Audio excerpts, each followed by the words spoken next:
Et les pas discrets de la foule qui s'avance. Le désespoir d'un père. C'est pas ça qui va me le ramener en arrière, mais rapport à Moribard, c'est pas ça qui me le ramène en arrière. C'est pas ça. Son fils s'est noyé ici, dans ce centre aquatique. Devant les grilles, un mémorial. Après les cris, le silence, une minute d'hommage. Des prières. Le papa, la maman, Seigneur, et toute la famille, Seigneur. Et la marche blanche s'élance dans les rues de Denain. 400 personnes pour Mylon, pour la plupart de la famille, issue de la communauté des gens du voyage.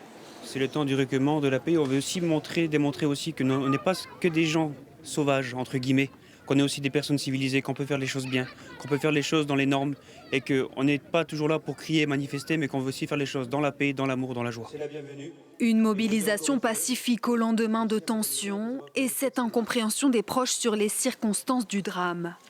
Depuis, la direction de la piscine s'est exprimée, réfutant l'absence d'intervention des maîtres nageurs et toute surfréquentation de l'établissement le jour de la noyade.